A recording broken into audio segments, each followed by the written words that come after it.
วันนี้เป็นวันที่16เมษายน2568ระดับ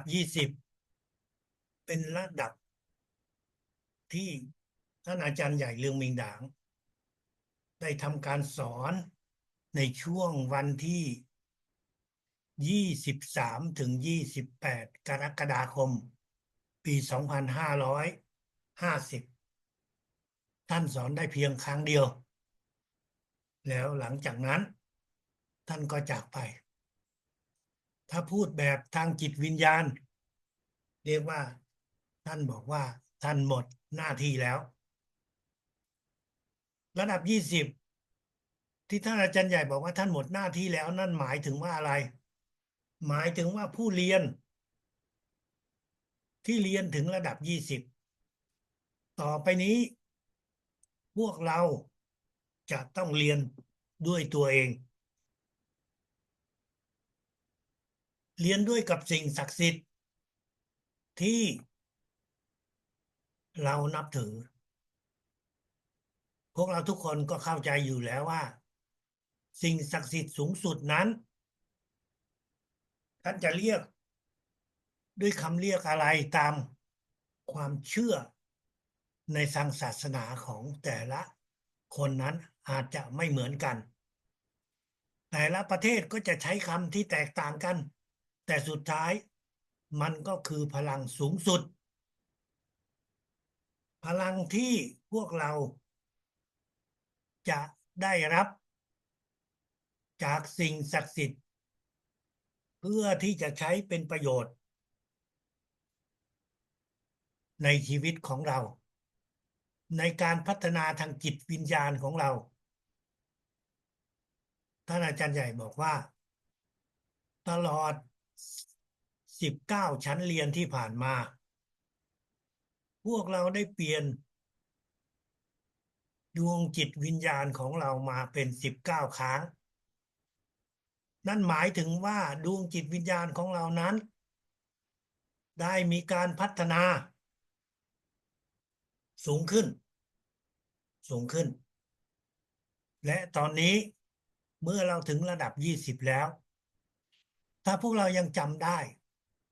ในแต่ระดับชั้นที่อยู่ระดับล่างท่านก็มักจะบอกให้พวกเรานั้นฝึกการติดต่อทางจิตเพื่อที่จะเรียนรู้กับสิ่งศักดิ์สิทธิ์แต่เมื่อเราเรียนถึงระดับ16 17 18 19เราเปลี่ยนวิธีการเรียนรู้ทางจิตกับสิ่งศักดิ์สิทธิ์ไม่ใช่ด้วยการทำสมาธิหรือการนั่งส่งคำถามเราฝึกในการที่จะถอดจิตวิญญาณของเราออกจากร่างเราไม่เรียกว่าฝึกสมาธิเราเปลี่ยนเป็นคำว่าฝึกให้กายของเรานั้นเป็นพลังเพื่อที่เราจะสามารถถอดจิตออกจากร่างของเราเราไม่ได้ถอดจิตเพื่อไปท่องเที่ยวการถอดจิตต่างกับการที่ในภาษามนุษย์เราเรียกว่าล่องหนล่องหนคือกายเนื้อและจิตวิญญาณนั้นคนอื่นมองไม่เห็นไม่เห็นกายเนื้อของเราไม่เห็นจิตวิญญาณของเราแต่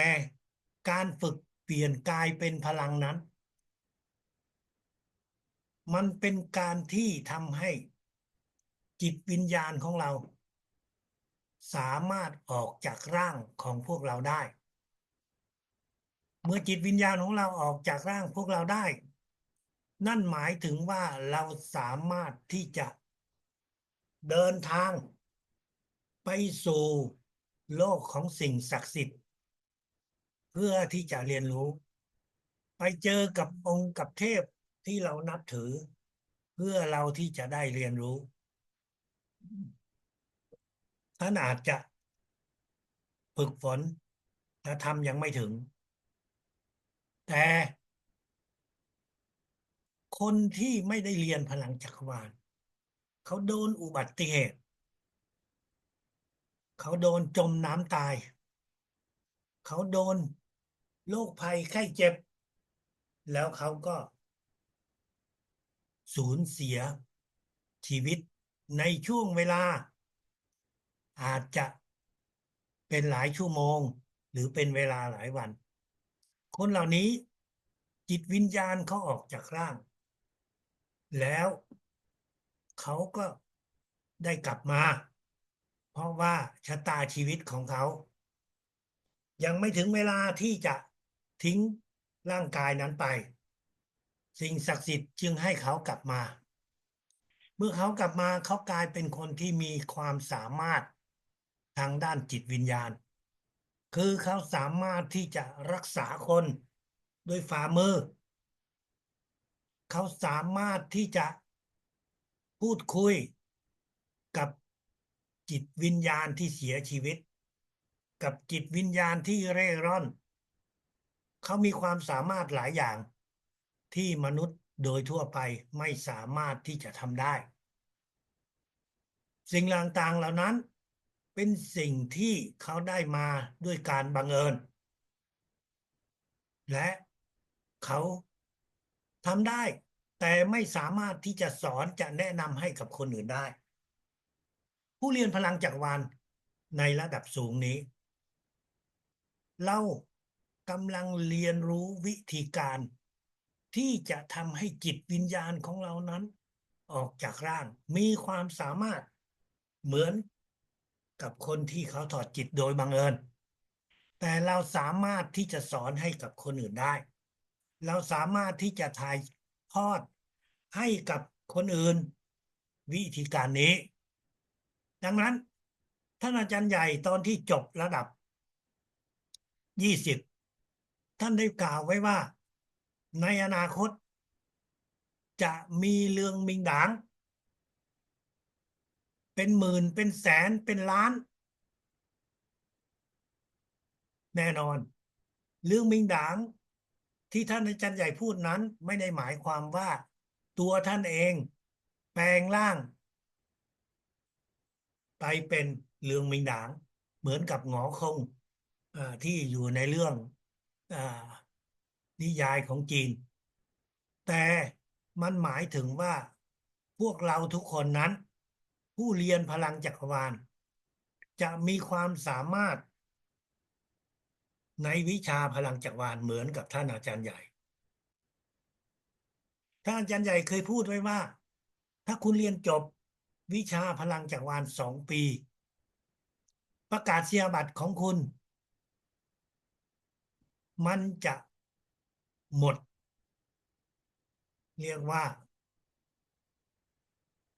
ความสามารถมันจะโมฆะหมายถึงว่าคุณจะไม่มีความสามารถอีกท่านอาจารย์ใหญ่ได้พูดสิ่งเหล่านี้ในวันสุดท้ายวันที่ลูกศิษย์ไม่มีโอกาสที่จะได้ถามท่านเองในระดับ20ว่าทำไมท่านมีการประกาศแบบนั้นและการประกาศของท่านอาจารย์ใหญ่ก็ทำให้ผู้เรียนพลังจักรวาลในรุ่นพี่ของเรานั้นมีหลายคนไม่เข้าใจไม่ลึกซึ้งถึงความหมายที่ท่านอาจารย์ใหญ่ได้พูดไว้แม้กระทั่งตัวอาจารย์จรูนเองก็มีหลายคนก็บอกว่าอาจารย์จรูนทำผิดอาจารย์ใหญ่บอกว่าความสามารถพลังจักรวาลนั้นได้เพียง2 ปีเท่านั้นหลังจากนั้นก็คือจะหมดความสามารถนั่นคือความเข้าใจที่พวกเราในปัจจุบันเราต้องเข้าใจให้ได้ถูกต้องความเข้าใจที่ถูกต้องนั้นคือเราจะสร้างให้เราได้มีความมั่นใจปฏิบัติใช่แล้วหากว่า2 ปีต่อเนื่องคุณไม่ฝึกพลังจักรวาลคุณไม่ส่งพลังรักษาให้ใครให้กับตัวเองหลังจาก2 ปีคุณจะจำอะไรได้คุณจะยังจำอะไรได้ ในวิธีการหลังจาก2 ปี นั่นคือสิ่งที่อาจารย์ใหญ่อยากจะบ่งบอกว่า ผู้เรียนพลังจักรวาลจะต้องฝึกฝนสม่ำเสมอ เพื่อที่จะมีความสามารถความเราฝึกฝนนี้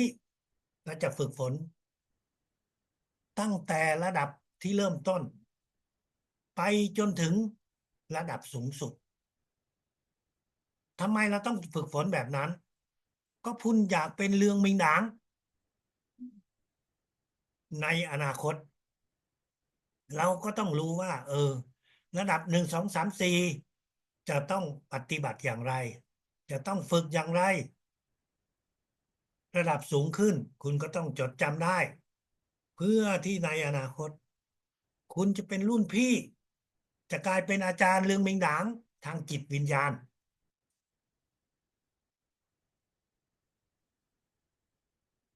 แน่นอน ความสามารถเหล่านี้เป็นของทุกคน แต่มันจะเกิดขึ้นได้ ก็ต่อเมื่อพวกเราฝึกฝนปฏิบัติ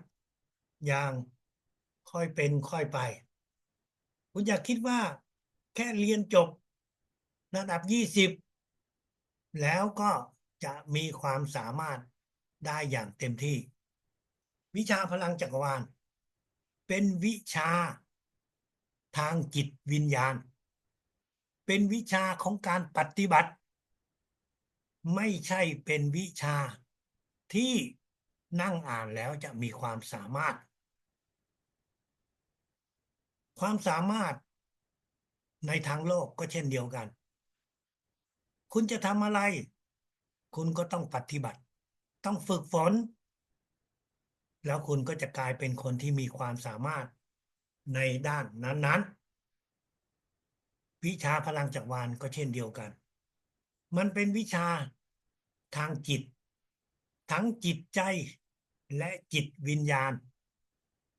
จิตใจคือสิ่งที่พวกเรารับรู้ได้ แต่จิตวิญญาณนั้น เป็นสิ่งที่เรารับรู้ได้ค่อนข้างจะยากลำบาก เพราะมันต้องใช้เวลาทางจิตใจนั้นคุณอาจจะท่องไปท่องมาฟังไปฟังมา แล้วคุณก็อาจจะจดจำแต่ทางจิตวิญญาณนั้น คือความสามารถในการที่เราจะได้การสนับสนุนการเชื่อมต่อกับสิ่งศักดิ์สิทธิ์เพื่อทำอะไร เพื่อจะทำให้เรานั้น มีความสามารถในการส่งพลังในการส่งพลังถ่ายทอดพลังให้กับรุ่นน้องของเรา ไม่มีใครที่จะมาเป็นผู้ที่ออกคำอนุมัติคำสั่งให้กับเรา ตัวเราเองฝึกแล้วปฏิบัติ ไม่ใช่ว่าอาจารย์ใหญ่จะมาอนุญาต ไม่ใช่ว่าอาจารย์จรูนจะมาบอกว่าอนุญาตให้เราส่งพลังให้คนนี้อนุญาตให้เราส่งพลังให้คนนั้นอนุญาตให้เราสอนทุกสิ่งเหล่านั้น ไม่มีคำอนุญาตจากใครทั้งนั้นคำอนุญาตที่เราได้ก็คือจากตัวเราเอง จากสิ่งศักดิ์สิทธิ์ที่พวกเราฝึกปฏิบัติ พวกเราเรียนมาแล้ว19ระดับ และวันนี้เป็นระดับ20ในระดับ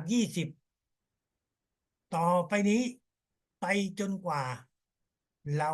ไม่อยากที่จะฝึกในวิชาพลังจักรวาลนั่นก็คือการฝึกถอดจิตเปลี่ยนกายเป็นพลัง เพื่อจะทำให้เรานั้นได้มีความสามารถในการเรียนรู้กับสิ่งศักดิ์สิทธิ์ในการที่เราจะรับส่งพลังในระดับสูงนี้ การฝึกเปลี่ยนกายเป็นพลังของระดับ20ให้เราเริ่มต้นด้วยท่าทางที่เราต้องการฝึกฝน จะนั่งจะยืนจะนอน จะพิงเก้าอี้ทำได้ทั้งนั้น อธิษฐาน อธิษฐานให้จิตวิญญาณท่านอาจารย์ใหญ่ สิงสถิตเข้ามาที่จักระหกของเรา3 ครั้งภายใน30 วินาทีลูกขอสิ่งศักดิ์สิทธิ์จิตวิญญาณท่านอาจารย์ใหญ่เข้ามาที่จักระหกครั้งที่ 1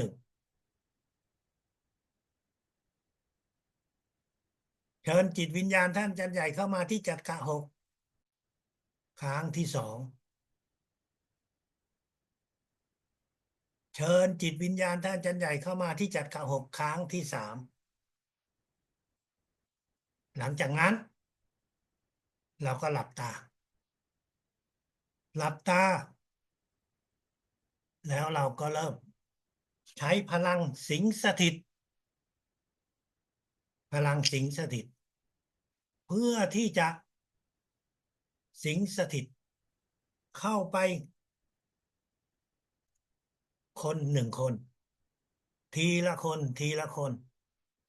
คนที่เรารู้จักเริ่มจากคนในครอบครัว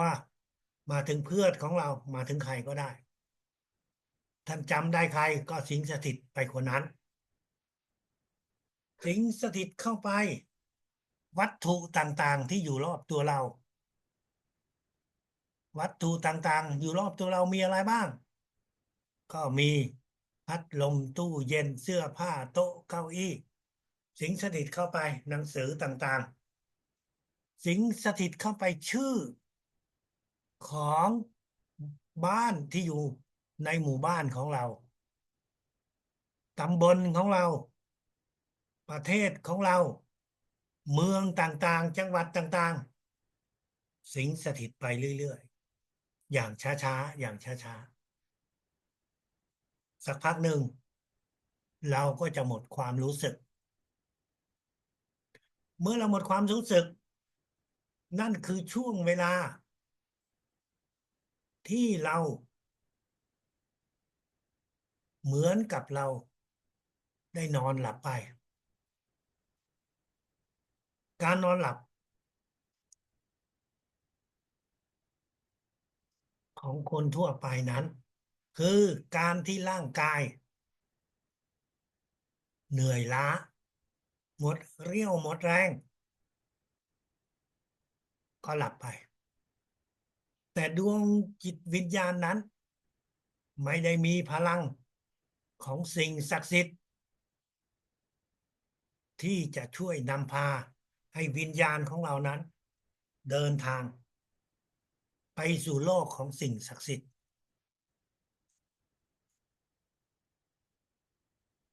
เมื่อท่านฝึกเปลี่ยนกายเป็นพลังในช่วงแรกท่านอาจจะรู้สึกว่าเราหลับพอเราตื่นขึ้นมาเรารู้สึกว่าเราใช้เวลานานมากนั่นคือช่วงจังหวะที่ 1ที่เราฝึกพอเราฝึกไปอีกระยะหนึ่งท่านจะเริ่มก้าวออกมาจากกายเนื้อของตัวเองจะเห็นตัวเองกำลังนอนอยู่จะเห็นตัวเองกำลังนั่งอยู่จะเห็นตัวเองอยู่นิ่งๆเราก็จะแปลกใจถ้าเป็นครั้งแรกเราก็ยังไม่กล้าไปไหนเรามองรอบๆเราก็อาจจะไม่ได้เห็นที่ที่เรากำลังอยู่แต่เราจะมองเห็นส่วนมืดส่วนสว่างสีขาวเหมือนกับช่องทางให้เราเดินทางไปแต่ด้วยความที่เรายังไม่เคยชินเราก็จะไม่กล้าไปไหนเราก็จะกลับเข้าไปไม่มีปัญหาแต่ถ้าเราไม่มีพลังถ้าเราอยู่ในระดับ1 2 3ยังไม่เปิดจักระ100%เ หลับตาทำสมาธิตอนนั้นในระดับ1 2 3กายเนื้อของเราก็อาจจะก้าวออกมาแต่จะกลับเข้าไปไม่ได้จะตกใจเพราะพลังที่จะกลับไปนั้นเราไม่มีมันเหมือนกับว่ามีอะไรที่กั้นไว้นั่นคือสิ่งที่ท่านพลเอกเกษมนภาสวัสดิ์ท่านได้เล่าไว้ว่าตอนที่ท่านเรียนระดับ1 2 3ยังไม่ได้เปิดจักระ100%แล้วบอกว่าอันตรายอันตรายท่านไม่รู้ว่าอันตรายมันคืออะไรท่านเลยขอทดสอบและอันตรายนั้นก็คือวิญญาณของเราออกจากร่างแต่กลับเข้าไปไม่ได้แล้วมันแปลกอยู่ที่ว่าในบางครั้งคนที่นั่งสมาธิแบบนั้นถูกวิญญาณอื่นเข้าไปแทนที่ในภาษาเวียดนามท่านอาจารย์ใหญ่เรียกว่าเต่าหวาเยับมาก็หมายถึงว่าเมื่อคุณทำสมาธิไม่มีพลังไม่มีองค์มีเทพที่คอยคุ้มครองกายเนื้อของเราวิญญาณอื่นอาจจะเข้าไปได้แทนที่ดังนั้นเมื่อเราอยู่ในระดับสูงเราก็คือเหมือนกับมีสิ่งศักดิ์สิทธิ์คอยดูแลคุ้มครองไม่ให้วิญญาณอื่นเข้าไปในร่างของเราในช่วงเวลาที่เราไปเรียนรู้กับสิ่งศักดิ์สิทธิ์นั่นคือการฝึกเปลี่ยนกายเป็นพลังที่พวกเราจะฝึกวันละ1 ครั้งก็ได้วันละหลายครั้งก็ได้ท่านไม่ต้องตั้งเวลาท่านตั้งเวลาต่อเมื่อท่านไม่มีเวลาอย่างเช่นตอนเช้าเราอยากจะฝึกสัก10 นาทีเรียกว่าฝึกเปลี่ยนกายเป็นพลังใช้พลังสิงสถิตส่งไปแต่เราจะมีเวลาแค่เพียง10 15 นาทีเท่านั้นเราก็ต้องตั้งเวลาเพราะไม่งั้นเราก็จะอยู่ยาวไปเลยชั่วโมงซึ่งสิ่งเหล่านั้นมันเป็นสิ่งที่เราอาจจะสูญเสียเวลาทำงานของเราเมื่อฝึกเปลี่ยนกายเป็นพลังแล้วเราก็จะมีความสามารถในการที่จะปฏิบัติอย่างอื่นได้อย่างมีประสิทธิภาพจำไว้ว่าเราจะหลับตาเฉพาะในช่วงที่เราฝึกเปลี่ยนกายเป็นพลังเท่านั้นส่วนช่วงเวลาอื่นๆเราต้องลืมตาช่วงกิจกรรมอื่นๆเราต้องลืมตา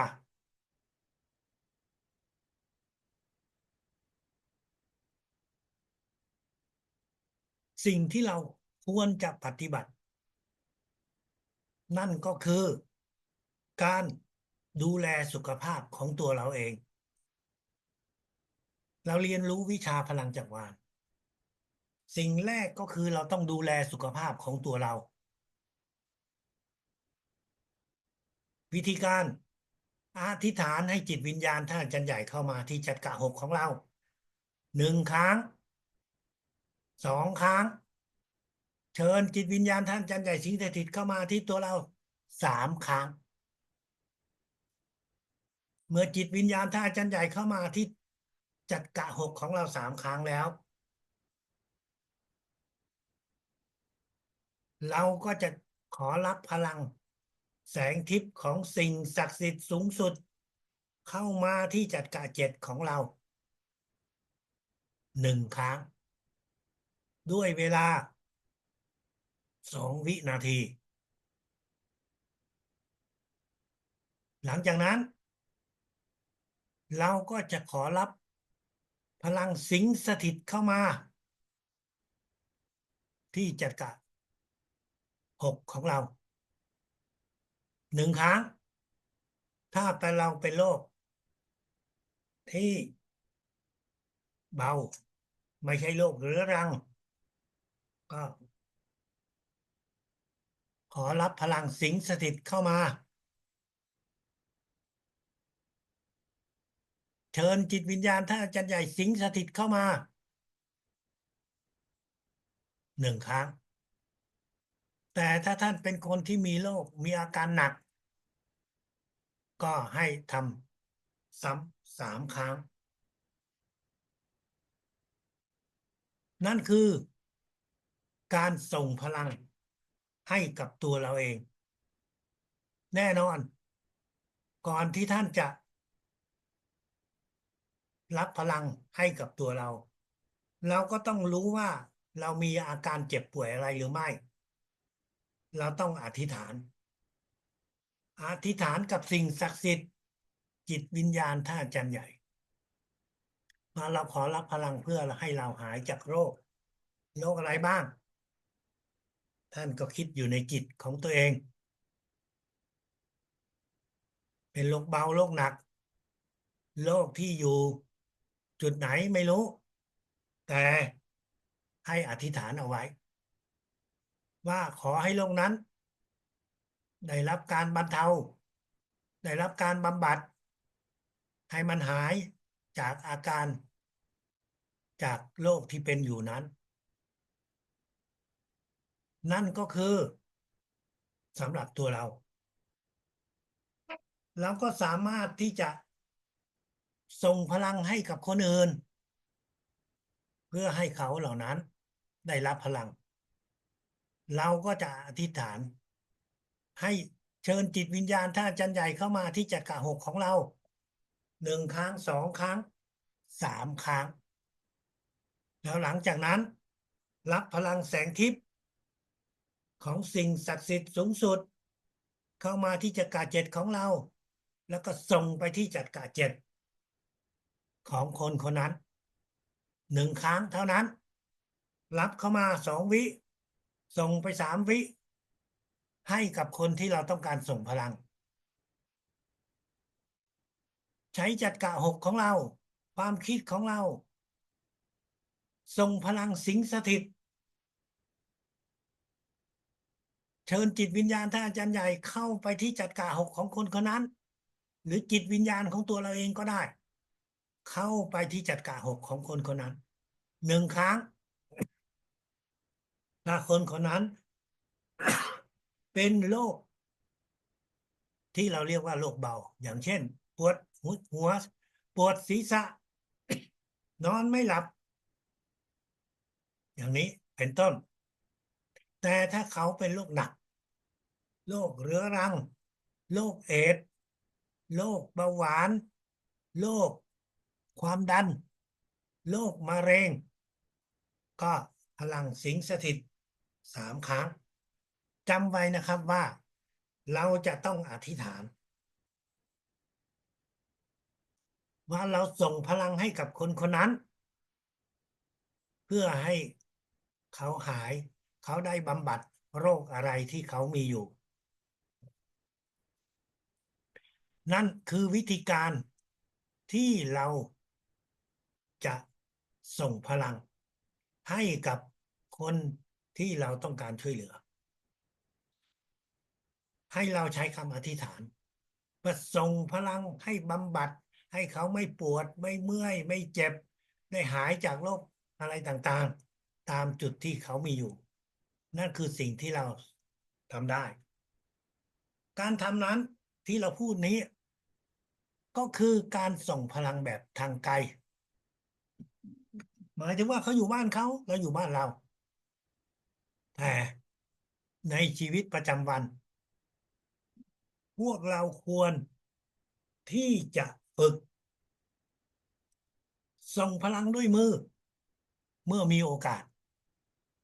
คุณอาจจะทำวันละ1 ครั้งกับ1 คนก็ได้หรือ2-3 วันหรือหลายวันแต่อย่างน้อยใช้มือของเราโดยเฉพาะอย่างยิ่งพวกเราเป็นผู้เพิ่งเรียนจบใหม่เราต้องฝึกใช้มือให้มือของเรานั้นชำนาญเมื่อ15-20 ปีก่อนตอนที่อาจารย์จรุนเรียนในระดับต้นๆก็มีโอกาสก็จะใช้มือเพื่อที่จะทำให้เรานั้นฝึกในการส่งพลัง เราส่งพลังเราวางมือแต่จิตของเราจะเป็นการส่งพลังไม่ว่าจะอยู่ในระดับไหนพวกเราอยู่ในระดับ20เราก็ส่งพลังด้วยจัดกะหกของเราถ้าอาจารย์ใหญ่ตอนที่ท่านสอนอยู่ในประเทศไทยหรือที่ต่างประเทศก็เช่นเดียวกันก็จะมีกลุ่ม15-20 คนก่อนที่ท่านอาจารย์ใหญ่เข้าไปสอนก็จะยืนอยู่ที่ประตูขอให้ท่านส่งพลังรักษาท่านก็จะถามว่าเป็นโรคอะไรอ่ะก็ว่ามามีสารพัดโรคที่บอกมาท่านใจรับรู้เพอมีล่ามแปลให้แต่มือของท่านไม่ว่าคนนั้นจะบอกว่าเป็นโรคอะไรท่านก็วางมืออยู่ที่จักระหกและจักระเจ็ดเท่านั้นวางอยู่ที่จักระหกกับจักระเจ็ดของทุกคนทีละคนทีละคน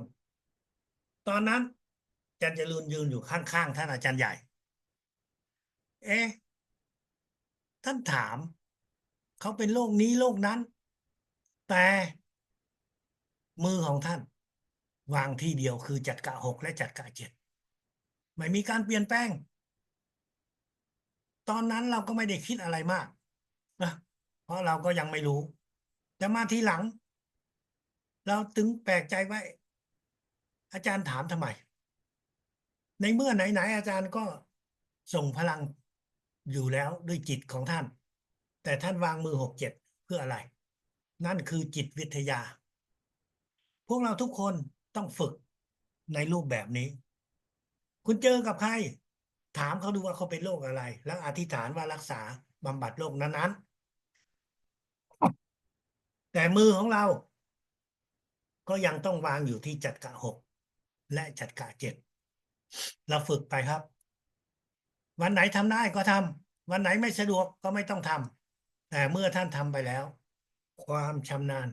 ความสามารถของเราก็จะค่อยๆเพิ่มขึ้นเราส่งพลังรักษาหมู่ท่านรู้วิธีการแล้วแบ่งชื่อมาเป็นหลายกลุ่มแล้วเราก็อธิษฐานส่งพลังตามรายชื่อของคนที่เราต้องการส่งสมัยก่อนไม่มีโทรศัพท์เมื่อ30 ปีก่อน25 ปีก่อนไม่มีโทรศัพท์ท่านอาจารย์ใหญ่ก็บอกว่าเอารายชื่อมาเขียนบนสมุดเขียนบนแผ่นกระดาษแล้วก็ใส่เข้าไปในกล่องวันนี้ได้3 คนก็ใส่เข้าไปวันนี้พรุ่งนี้ได้อีก2 คนใส่เข้าไปใส่ไปเรื่อยๆแล้วก็ส่งพลังไปในปัจจุบันสิ่งเหล่านี้เราจะทำในรูปแบบเพราะว่าเรามีโทรศัพท์แล้วแล้วเขียนเข้าไปในโทรศัพท์ของเราก็ได้แบ่งเป็นหลายกลุ่มประเด็นมันอยู่ที่ว่าเมื่อเราส่งพลังเข้าไปแล้วส่งไปแบบไหนก็ส่งไปที่จักระเจ็ดของเขาส่งไปที่จักระหกของเขาอธิษฐานให้โรคภัยไข้เจ็บเขาได้รับการบำบัดให้มีสุขภาพแข็งแรงอันนั้นเป็นสิ่งที่พวกเรารู้แล้วแต่สิ่งที่พวกเราอยากรู้ว่าเมื่อเราส่งเข้าไปแล้วพลังที่เราส่งนั้นน่ะพวกเขาได้รับพวกเขาตอบสนองกับพลังที่เราส่งเข้าไปอย่างไรมีวิธีการไหนไหมที่จะทำให้เรารับรู้ได้ว่าพลังที่เราส่งเข้าไปนั้นมันมีประสิทธิภาพดีมากน้อยขนาดไหนนั่นคือสิ่งที่พวกเราทุกคนก็สามารถที่จะใช้วิธีการดังต่อไปนี้นั่นก็คือในแต่ละวัน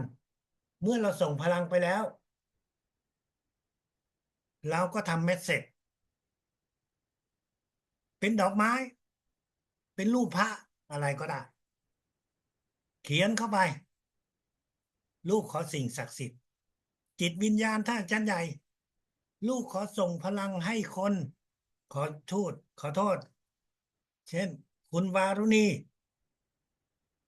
ได้มีสุขภาพแข็งแรงหายจากโรคภัยไข้เจ็บ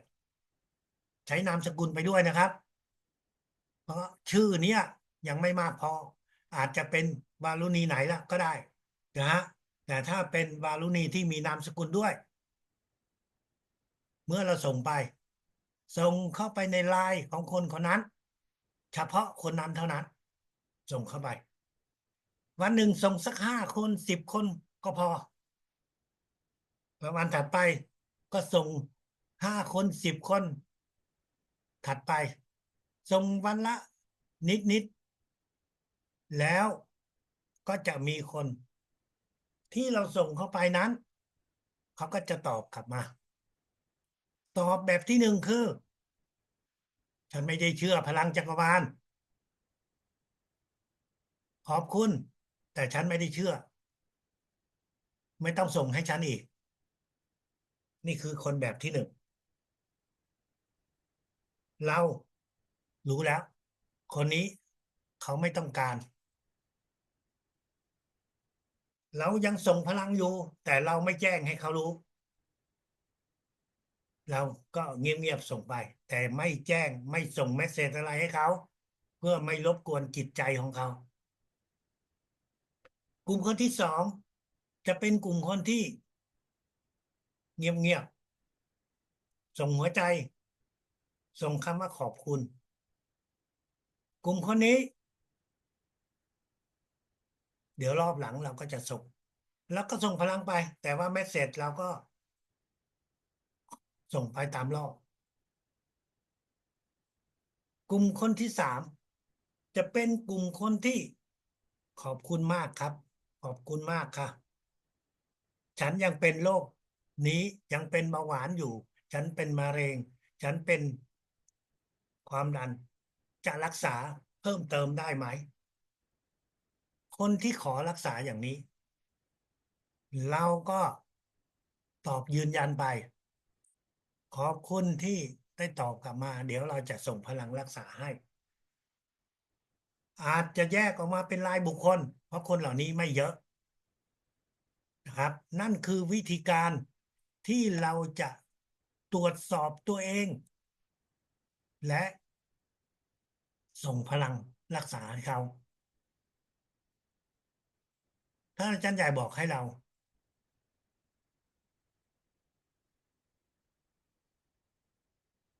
ในกรณีที่เราเจออุปสรรคเจอปัญหาต่างๆให้เราอธิษฐานถึงสิ่งศักดิ์สิทธิ์จิตวิญญาณเพื่อช่วยเหลือให้เราทันทีทันใดเราก็จะได้รับความช่วยเหลือจากจิตวิญญาณของท่านอาจารย์ใหญ่ นั่นคือการฝึกฝนที่ในหลายระดับชั้นที่พวกเราได้รับคำแนะนำว่าส่งพลังให้กับคนที่โดนอุบัติเหตุคนที่ไปโรงพยาบาลคนที่เจอปัญหาต่างๆเราก็ยังฝึกส่งให้กับเขาแต่จากการฝึกฝนที่เราช่วยเหลือกับคนอื่นอย่างฉุกเฉินจะทำให้เรามีสัญชาตญาณในการส่งพลังให้กับ ตัวเราเองในยามนั้นคำว่าส่งพลังให้กับตัวเธอเองนั้นหมายถึงว่าเราอธิษฐานถึงจิตวิญญาณท่านอาจารย์ใหญ่อาจารย์ใหญ่ช่วยด้วยท่านจะได้รับการช่วยเหลือคุ้มครองจากสิ่งศักดิ์สิทธิ์จิตวิญญาณของท่านอาจารย์ใหญ่ให้เราได้ปลอดภัยนั่นคือสิ่งที่เราควรที่จะฝึกปฏิบัติในบางครั้ง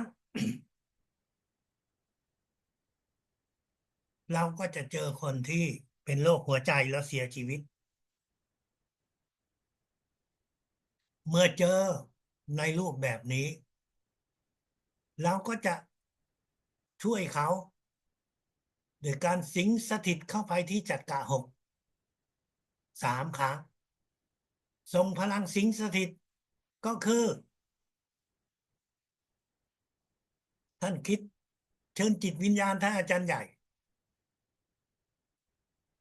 เข้าไปที่จักระหกของเขา3 ครั้งนั่นคือพลังสิงสถิตพลังสิงสถิตหรือเป็นตัวเราก็ได้เพราะเราได้มีอาจารย์ใหญ่อยู่ในตัวเราอยู่แล้ว ไปที่หัวใจของเขา3 ครั้งรอสักพักหนึ่งถ้าเขายังไม่ตื่นขึ้นมาแล้วก็ส่งอีกในช่วงเวลา6 ชั่วโมงแล้วก็สิงสถิตแบบนี้12 ครั้งเพื่อให้หัวใจเขาเต้นกลับมาเขาสามารถที่จะมีชีวิตอยู่ต่อไปได้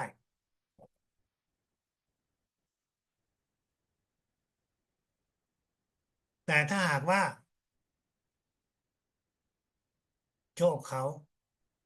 หมดแล้วเราก็ไม่สามารถที่จะช่วยอะไรได้อีก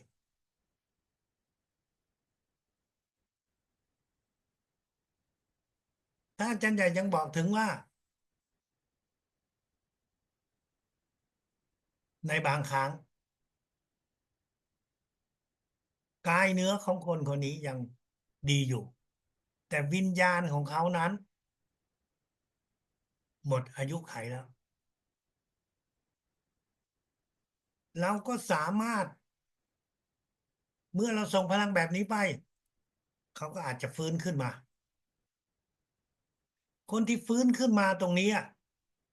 แต่วิญญาณนั้นเป็นวิญญาณอื่นไม่เป็นวิญญาณของเขาเมื่อเขาฟื้นขึ้นมาวิญญาณนั้นก็ได้ครอบครองกายเนื้อนี้เพื่อที่จะใช้กายเนื้อนี้ในการพัฒนาทางจิตวิญญาณถ้าในทางการแพทย์เมื่อเขาฟื้นขึ้นมาเขาอาจจะจำอะไรไม่ได้คุณหมอบอกว่าโอ้สมองของเขานั้นถูกกระทบกระเทือนอย่างหนักดังนั้นถึงแม้ว่าเขาจะมีชีวิตอยู่แต่เขาจำอะไรไม่ได้แล้วแต่ในทางจิตวิญญาณพลังจักรวาลขออธิบายว่าคนนั้นน่ะกายเนื้อนะไม่ตายแต่วิญญาณอื่นได้ขอยืมร่างนั้นเพื่อใช้ดังนั้นเขาจึงอยู่ในร่างของคนคนนั้นอย่างน้อยที่สุดครอบครัวก็ยังดีใจดีใจที่ว่ากายเนื้อของคนคนนั้นยังมีชีวิตอยู่แต่ก็ไม่ค่อยจะดีใจเท่าไหร่เพราะว่าวิญญาณที่อยู่ในร่างนั้นไม่ได้เป็นคนเดิมเหมือนกับคนที่เรียกว่าสมองเสียหายยังดีอย่างน้อยที่สุดอย่างที่อาจารย์ใหญ่บอกไว้ก็คือครอบครัวก็ยังมีความสุขแต่จริงๆแล้ววิญญาณที่อยู่ในร่างนั้นไม่ใช่วิญญาณของเจ้าของร่างเองวิญญาณเจ้าของร่างเองนั้นไปแล้วเพราะหมดอายุที่จะใช้กายเนื้อไปอีกนั่นคือการส่งพลังในรูปแบบของจิตวิญญาณ วิชาพลังจักรวาลยังช่วยให้เราสามารถที่จะเพิ่มความสูงเหมือนกับระดับอื่นวิธีการนั้นพวกเรารู้แล้วหรือว่าการนอนหลับการรับประทานอาหาร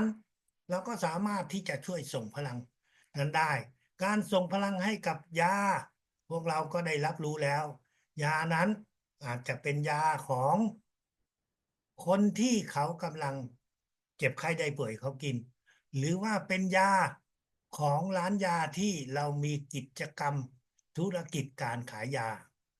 วิชาพลังจักรวาลก็ได้ใช้ในรูปแบบของการเป็นหนึ่งเดียวทางจิตใจทางจิตวิทยานั่นคือคำพูดของอาจารย์ใหญ่หรือเราเรียกว่าการที่เราจะพัฒนาทางจิตวิญญาณในช่วงเวลาที่เรามีความสัมพันธ์ของสามีและภรรยาความสัมพันธ์ทางเพศของสามีและภรรยามันเป็นกิจกรรมของมนุษย์เราที่ทุกคนที่เกิดขึ้นมา เมื่อเรามีกิจกรรมเหล่านี้ถ้าอาจารย์ใหญ่บอกว่าให้เราฝึกส่งพลังตอนที่เราเริ่มต้นส่งพลัง พลังสิงสถิตนี้ล่ะเราส่งให้กับฝ่ายตรงข้ามตอนที่เริ่มต้นตอนที่สูงสุดและตอนที่จุดจบแล้วส่งเข้าไปไม่ใช่เพื่อเสพสุขไม่ใช่เพื่อสุขภาพของร่างกายอย่างเดียวแต่มันจะเป็นพลังที่ทำให้เกิดการพัฒนาทางจิตวิญญาณที่สูงสุดเป็นเพราะว่าการที่เราปลดปล่อยพลังทางเพศนั้นมันเป็นพลังที่ยิ่งใหญ่มหาศาลพลังนี้ถ้าเราควบคุมไม่ได้เราก็จะเป็นบ้าอย่างที่พวกเราเห็นหลายคนอยากที่จะมีกิจกรรมร่วมกันแต่ถูกขัดขวางเขาพากันไปฆ่าตัวตายหรือบางคนเพื่อที่เป้าหมายทางจิตวิญญาณในการปฏิบัติเขาก็ต้องเสียสละออกจากครอบครัวไปอยู่ในสถานที่ที่มีเพศเดียวเท่านั้นเพื่อที่จะฝึกฝนในทางด้านจิตวิญญาณท่านอาจารย์ใหญ่จึงบอกว่านั่นคือโอกาสหากว่าเรายังใช้ชีวิตตามปกติหรือในบางช่วงที่ทางจิตใจของเรานั้น มันมีการปลดปล่อยพลังทางเพศเราก็จะใช้พลังสิงสถิตเพื่อทำให้เกิดการพัฒนาทางจิตวิญญาณของตัวพวกเราไม่ว่าเราจะมีกิจกรรมหรือไม่มีกิจกรรมนี้แต่ถ้าทางจิตของเรา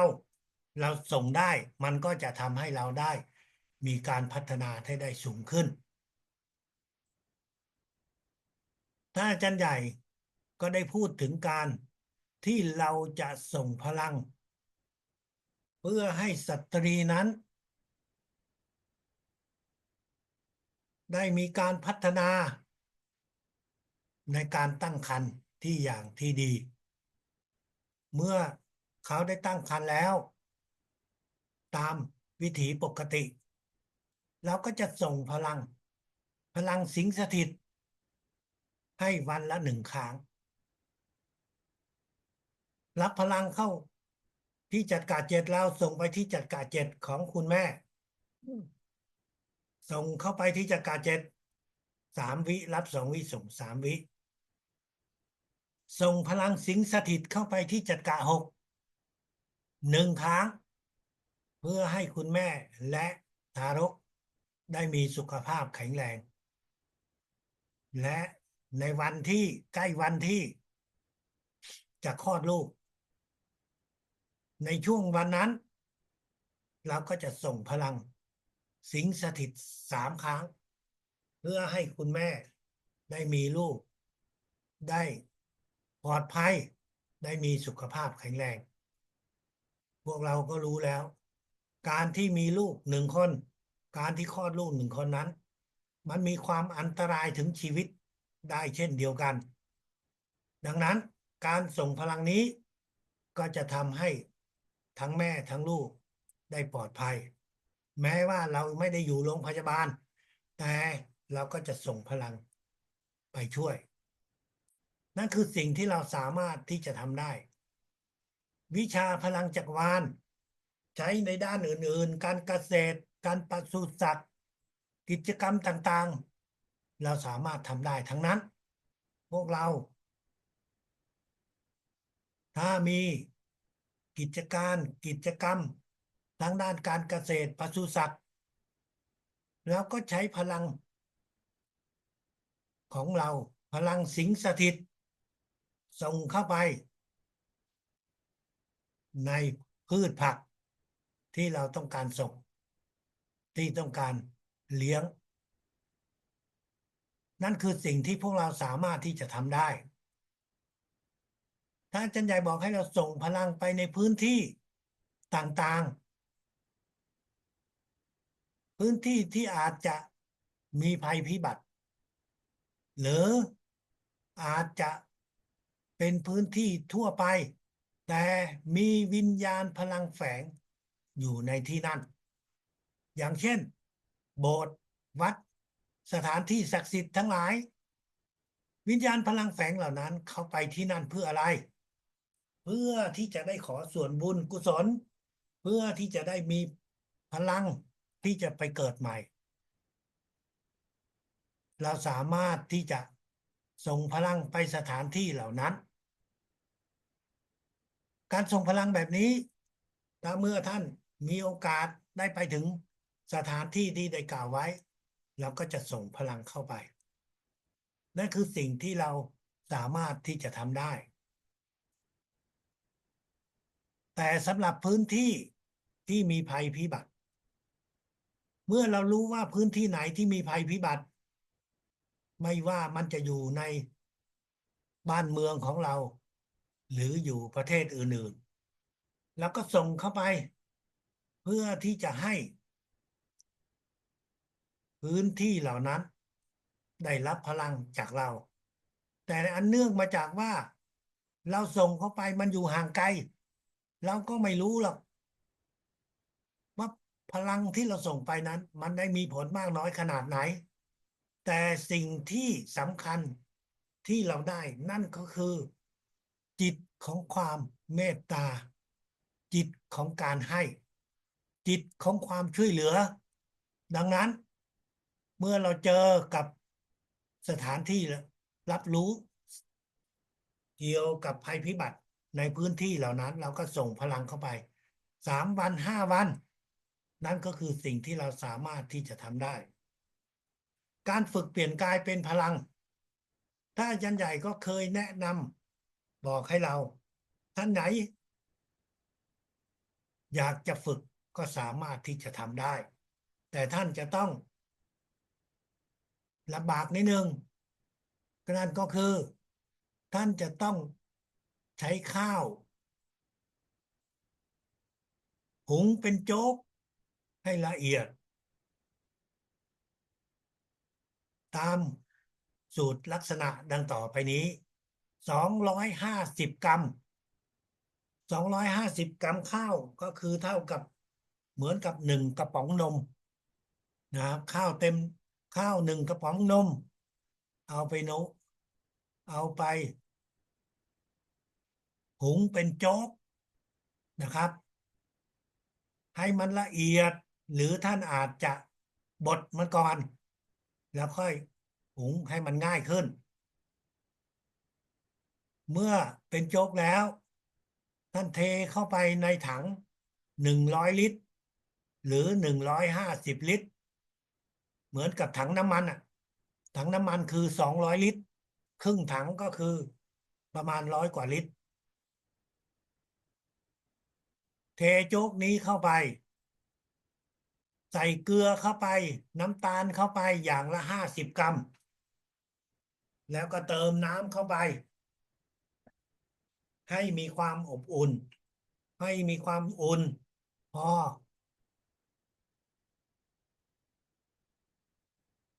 เมื่อท่านเตรียมพร้อมทุกอย่างเรียบร้อยแล้วก็ส่งพลังแสงทิพย์ของสิ่งศักดิ์สิทธิ์สูงสุดเข้าไปสิงสถิตเข้าไป1 ครั้งส่งพลังแสงทิพย์เข้าไป3 ครั้งแล้วหลังจากนั้นท่านก็ก้าวเข้าไปนั่งฝึกเปลี่ยนกายเป็นพลังในถังโจ๊กนี้แน่นอนในการฝึกเปลี่ยนกายเป็นพลังในถังโจ๊กท่านต้องหลับตาแต่การหลับตาอยู่ในถังน้ำนั้นมันก็เสี่ยงต่ออันตรายเมื่อท่านเหมือนกับหลับในถ้าตัวท่านตรงไม่เป็นไรแต่ถ้าท่านก้มหัวลงท่านอาจจะไม่มีโอกาสได้กลับมาดังนั้นถ้าจะฝึกแบบนี้ก็ต้องมีคนนั่งอยู่ข้างๆเฝ้าเพื่อที่จะให้หัวเรานั้นไม่ทิ่มลงเข้าไปในถังน้ำนี้ฝึกในถังนี้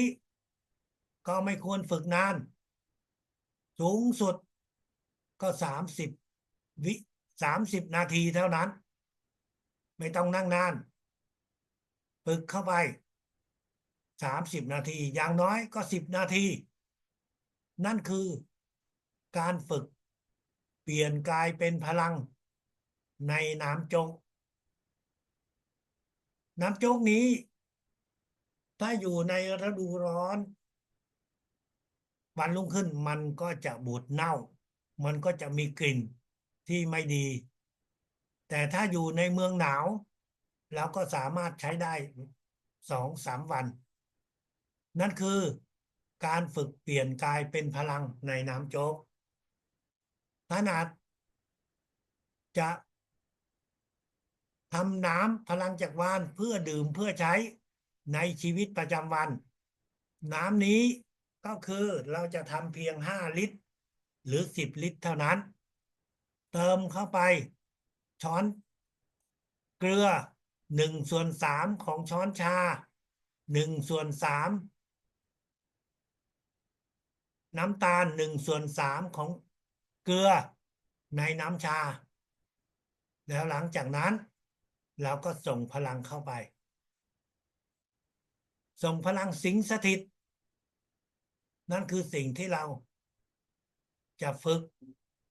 ส่งเข้าไปเพื่อใช้น้ำนี้เป็นน้ำที่กินและดื่มในชีวิตประจำวันน้ำทำอาหารน้ำหุงต้มท่านอาจจะทำน้ำกระเทียมพลังจักรวาลเพื่อป้องกันโรคลักษณะไข้หวัดใหญ่หรือโควิดนะโดยกระเทียมที่พวกเราได้รับรู้แล้วในวิชาพลังจักรวาลมีน้ำสำรองมีน้ำใช้ชีวิตประจำวันมีน้ำกระเทียมที่พวกเราสามารถที่จะทำได้ในชีวิตประจำวันของพวกเราเราใช้ชีวิตร่วมกับคนอื่นเราทำงานร่วมกับคนอื่นบางทีสิ่งที่เขาปฏิบัติกับเราไม่ชอบอย่างเช่นเราเป็นลูกน้องในบริษัทเราไม่ชอบหรือว่าคนที่มีอำนาจไม่ว่าคนนั้นจะอยู่ในระดับไหนท่านก็สามารถที่อธิษฐานถึงสิ่งศักดิ์สิทธิ์ส่งพลังให้กับคนนั้นให้เขาได้ปฏิบัติหน้าที่ที่สิ่งศักดิ์สิทธิ์มอบให้เขาได้ถูกต้องอธิษฐานจิตวิญญาณท่านอาจารย์ใหญ่เข้ามาที่จัดกะหกของเรา3 ครั้งแล้วหลังจากนั้นก็สิงสถิตเข้าไปในคนนั้น1 ครั้งท่านจะชอบเขาหรือไม่ชอบเขาก็อธิษฐานส่งพลังว่าให้เขาทำหน้าที่ให้ถูกต้องอาจารย์ใหญ่เข้ามาตรงนี้3 ครั้งที่จัดกะหกของเราสิงสถิตเข้าไปที่จัดกะหกของเขา1 ครั้งถ้าเขาทำผิดเดี๋ยวเขาก็จะถูกปลดออกจากตำแหน่งนั้นๆหน้าที่นั้นๆแต่ถ้าเขาทำถูกเขาก็ยังอยู่ต่อไปเราส่งพลังไปเพื่อให้เขาได้ทำหน้าที่ที่สิ่งศักดิ์สิทธิ์มอบให้เขาเราไม่มีสิทธิ์ในการที่จะปลดปล่อยเขาได้แต่เราส่งพลังให้เขาเงียบๆถ้าเขายังทำได้อยู่นั่นคือหน้าที่ที่เขาต้องทำเราจะได้สบายใจว่าเขาได้ทำถูกต้องแล้วพลังสิงสถิตของเรายังมีความสามารถในการที่เราจะส่งวิญญาณของลูกหลานของเราของคนที่เราคิดว่า มีคุณประโยชน์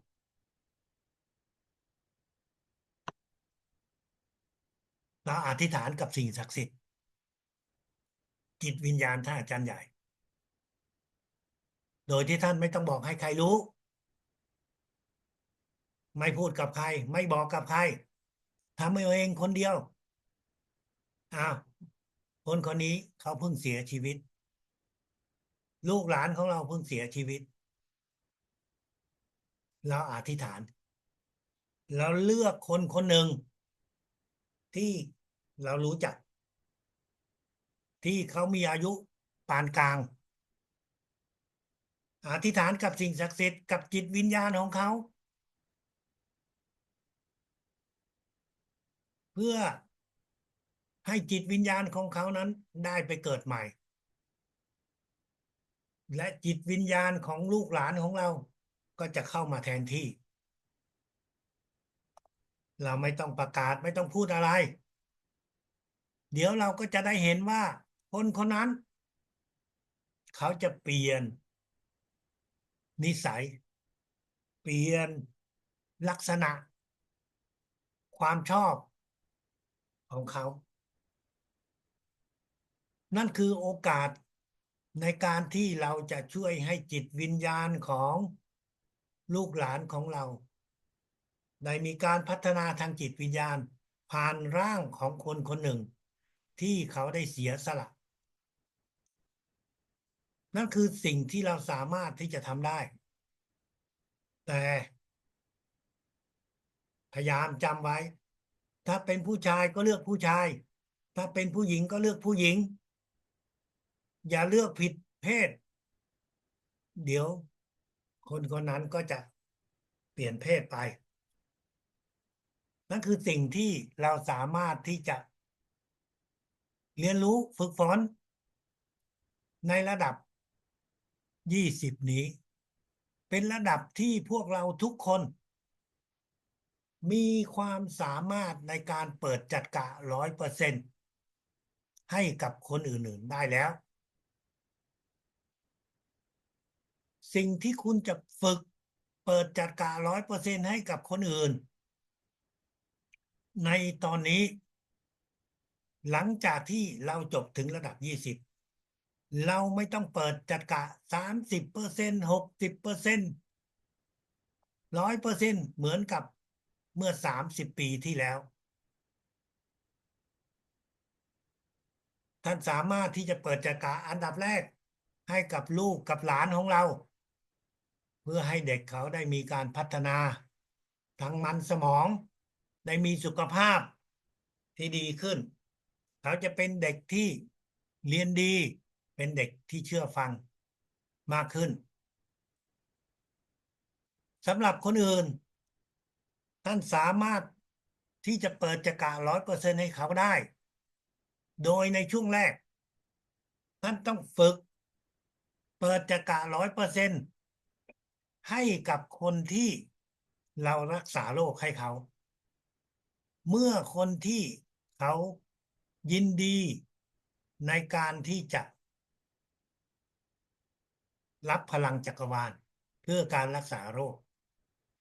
เราก็จะเปิดจักระ100%ให้เขาเป็นอันดับแรก เพราะว่าเขามีความเชื่อในวิชาพลังจักรวาลแล้ว เขายังไม่เรียนไม่เป็นไร เราเปิดจักร100%เพื่อให้เขาได้มีความสามารถในการรับพลังได้ดีขึ้น การเปิดจักร100%นี้ให้เขาวางมือด้วยตัวเขาเอง มือที่1วางที่จักระ7มือที่2วางที่จักระ6อย่าหลับตา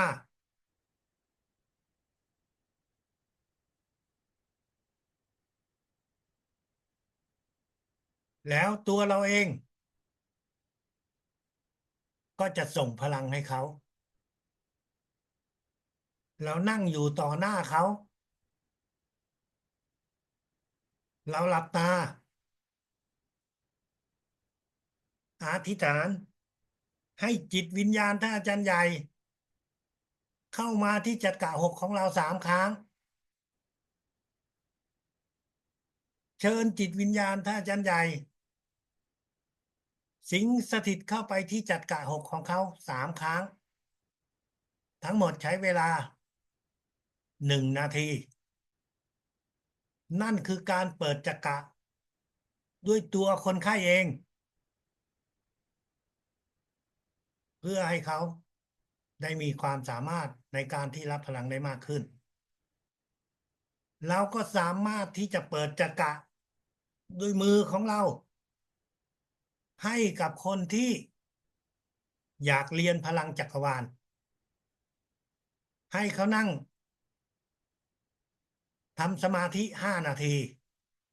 แล้วเราก็วางมือที่จักระ6 7ของเขาเราวางมือเขานั่งนิ่งๆมองไปที่รูปอาจารย์ใหญ่อยู่ข้างหน้าเราเชิญจิตวิญญาณท่านอาจารย์ใหญ่เข้ามาที่จักระหกของเรา3 ครั้งเชิญจิตวิญญาณท่านอาจารย์ใหญ่เข้ามาจักระหกของเขา3 ครั้งภายใน1 นาทีคนคนนั้นจะได้รับการเปิดจักระ100%เพื่อการเรียนรู้ในวิชาพลังจักรวาลพวกเราฝึกอย่างนี้ไปเรื่อยๆหลายสิบคนอาจารย์จรูนทำมาแล้วเป็น100 คนทำไมเราต้องทำเยอะด้วยมือของเราก็เพื่อให้เรามีความชำนาญเพื่อให้เรามีความมั่นใจท่านอย่าคิดว่าเราส่งพลังเข้าไปแล้วเราทำแล้วเราอาจจะเปิดจักระของเขา100%ได้บางทีเราทำไปแต่ไม่ได้เอาอะไรมาวัดว่าเขาได้รับการเปิดจักระ100%สิ่งที่วัดที่1ได้ที่เราว่าคือเราทำถูกต้องตามวิธีการของท่านอาจารย์ใหญ่แล้วนั่นคือการวัดที่1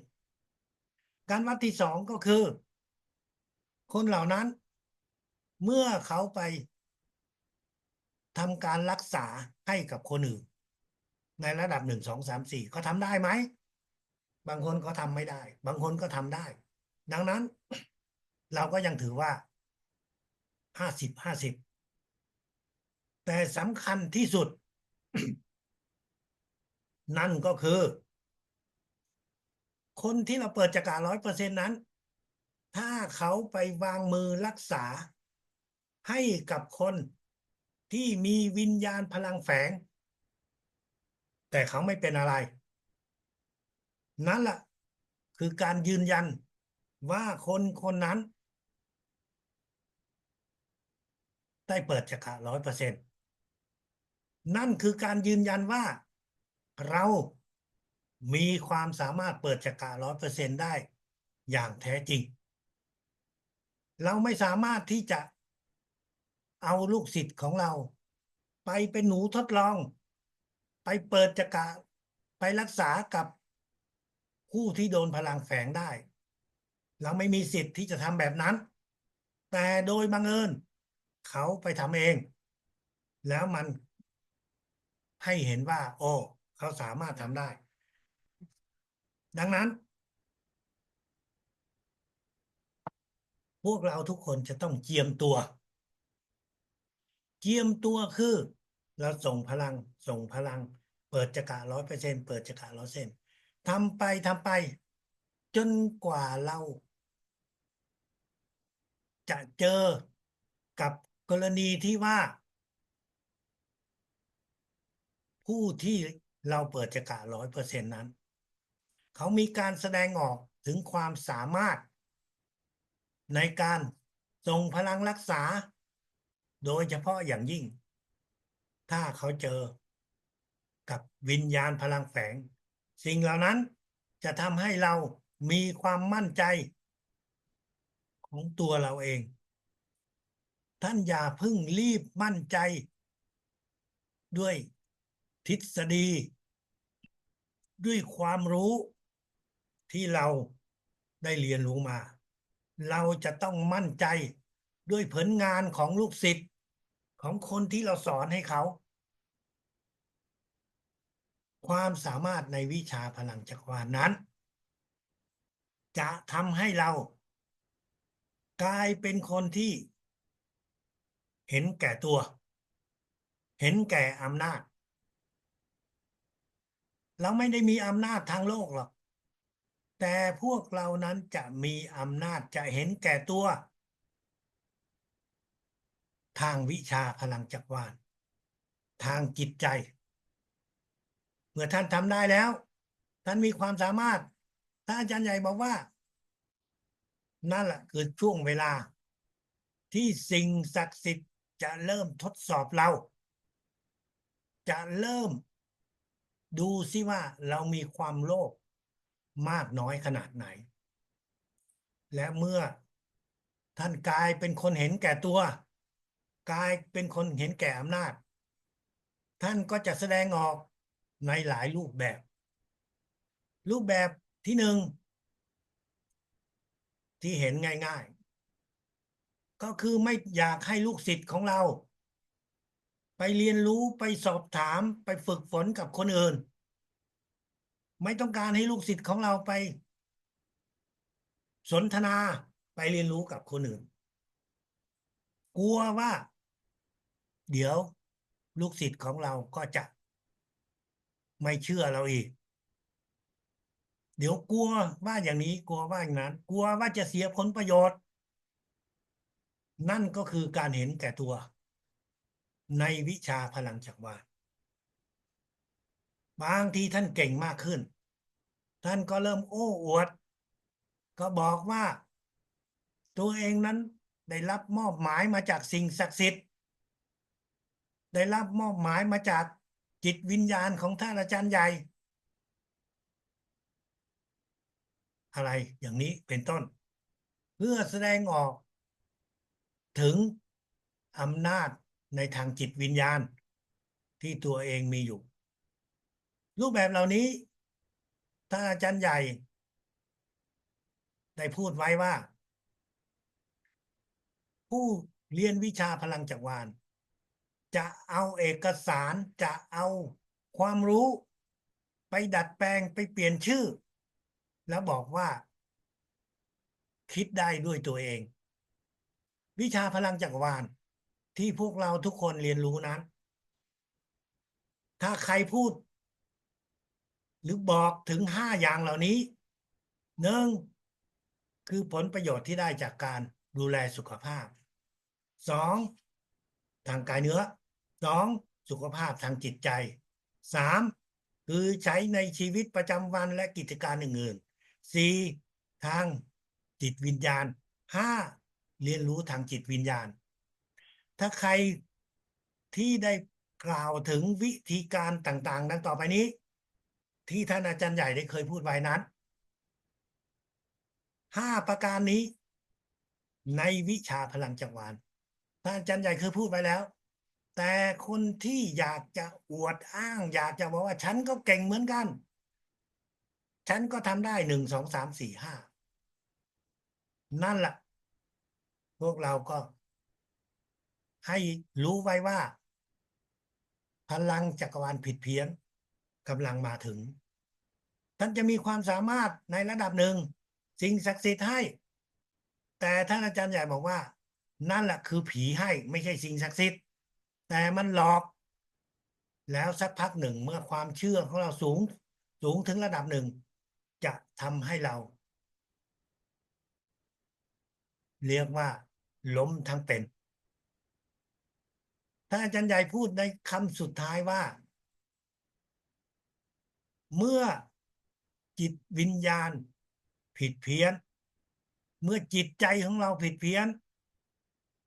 เราทำในสิ่งหลายอย่างที่เรียกว่าพลังจักรวาลผิดเพี้ยนจิตวิญญาณของเรานั้นจะไม่ยอมจิตวิญญาณของเรานั้นจะอธิษฐานขอกับสิ่งศักดิ์สิทธิ์สูงสุดว่าไม่เอาแล้วกับกายเนื้อนี้ขอกลับไปสู่กับสิ่งศักดิ์สิทธิ์และกายเนื้อก็จะใช้งานไม่ได้อีกจบวิชาพลังจักรวาลระดับ20ตอนนี้ท่านไหนอยากมีอะไรถามเราก็สามารถที่จะถามได้นะครับขอเชิญครับ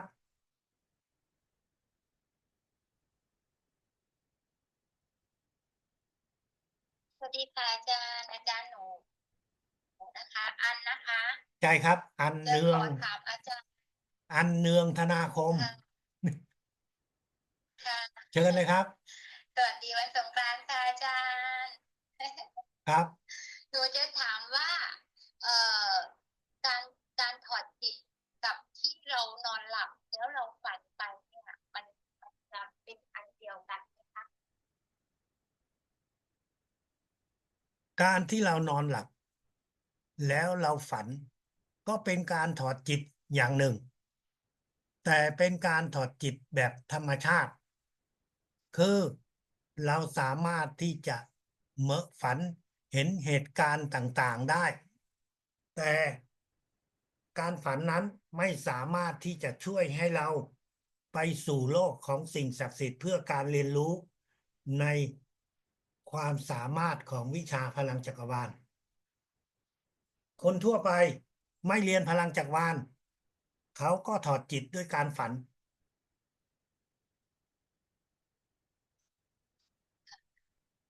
ก็คือของเราจริงๆก็คือการถอดจิตในขณะที่เราเปลี่ยนกายเป็นพลังแล้วเราสิงสถิตไปเรื่อยๆจนเราหมดความรู้สึกนั่นคือการถอดจิตของของวิชาที่เราเรียนส่วนความฝันก็คือถอดจิตเหมือนกันแต่คนละอย่างกันใช่ครับใช่ค่ะมันเป็นค่ะการถค่ะอดจิตในระดับล่างระดับที่ไม่มีพลังแล้วขอบพระคุณค่ะอาจารย์ค่ะท่านอื่นมีคำถามไหมครับสวัสดีค่ะอาจารย์เชิญครับคุณนาถอาจารย์คะตอนนี้คือสิ่งสถิตทุกครั้งอ่ะทั้งกลางวันบางครั้งเราก็มีเวลาเราก็สถิตไปทุกครั้งและทุกครั้งที่สิ่งสถิตเนี่ยเราแค่อธิษฐานแล้วก็สิ่งสถิตไปได้แค่คนในบ้าน2 คนเนี่ยบางครั้งก็แค่อธิษฐานจบมันก็หลับไปเฉยทุกครั้งอ่ะคือเราไม่ได้สิ่งสถิตไปไหนเลยอ่ะมันถือว่าเป็นการสิ่งสถิตไหมส่งส่งพลังสิงสถิต2 คนก็หลับไปเลยเหรอครับ ใช่ค่ะแล้วก็เมื่อคื ทำไมนเหมือนกันมันเร็วจัง เหมือนกันพอ เนี่ยพอกลางคืนก็เหมือนกันพอจะนอนเนี่ยพอเริ่มสิงสถิตปั๊บเนี่ยไปแล้วบางครั้งไม่ได้สิงสถิตเลยคือรู้แค่ว่าเมื่อคืนก็เหมือนกันพอ3 ทุ่มจะส่งพลังไปสถานที่ต่างๆเนี่ยแล้วก็ว่าขอสิงสถิตก่อนสัก5 นาทีอย่างเงี้ยแล้วทุกครั้งถ้าสิงสถิตแล้วไม่ได้ส่งพลังอ่ะคือจะหลับไปเฉยแล้วมาตื่นเอา5 โมง6 โมงคือหลับสนิทไปเหมือนกับไม่ได้ทำงานเลยอ่ะจิตไม่ได้ส่งสิงสถิตอะไรเลยค่ะอาจารย์ครับเราสิงสถิตเนี่ยเราไม่ได้ส่งพลังนะครับเราใช้คำว่า เปลี่ยนกายเป็นพลังด้วยวิธีการว่าเราจะสิงสถิตเข้าคนที่1คนที่2คนที่3ไปเรื่อยๆนะครับเราไม่ใช้คำว่าส่งพลังนะครับทีนี้จากจากการที่คุณนาฏเพียงแค่2-3 ครั้งก็หลุดไปแล้วก็คือไม่รู้สึกตัวแล้วใช่ไหมครับใช่ค่ะอาจารย์ อ่าถ้าอย่างนี้มันก็ถือว่าเป็นสิ่งที่ดีนะครับแต่ว่า การฝึกที่เรายังไม่ได้สิงสถิตเข้าไปสิ่งที่ต่างๆเหล่านั้นจะทำให้วิญญาณของเรานั้นยังมีพลังไม่มากพอนะครับเพื่อที่จะออกจากร่างเราเข้าในการเปลี่ยนกายเป็นพลังได้เร็วแต่ว่าพลังมันยังไม่มากพอนะครับพยายามที่จะเรียกว่าอะไรสิงสถิตให้ได้มากกว่านี้นะครับถึงจะดีกว่าแสดงว่าต้องนั่งถ้านั่งแล้วก็ถ้านั่ง 20 ถึง 30 นาทีได้แต่ถ้านอนสิบนาทีคือไปเลยอะค่ะ ถ้างั้นก็เปลี่ยนท่าเลยครับเป็นท่านั่งแต่อยู่ที่นอนนะนะครับเปลี่ยนท่านั่งไปอยู่ที่นอนเข้าใจที่แสดผมพูดใช่ไหมงว่าถ้าเรานั่งอยู่บนเตียงนั่นแหละก็30 นาทีครับนั่งสิงสถิตไปเรื่อยๆอย่าให้เกิน30 นาทีแล้วเราก็นอนแล้วก็เราก็สิงสถิตเพื่อให้หลับไปเลยใช่ครับประมาณโอเคค่ะขอบคุณค่ะอาจารย์ท่านอื่นครับ โชติกาเชิญครับ ค่ะ ระดับ20อะค่ะอาจารย์เราเปลี่ยนจิตวิญญาณมาทั้งหมด19 ครั้ง แล้วทีนี้เวลาเรากลับไปทบทวนระดับ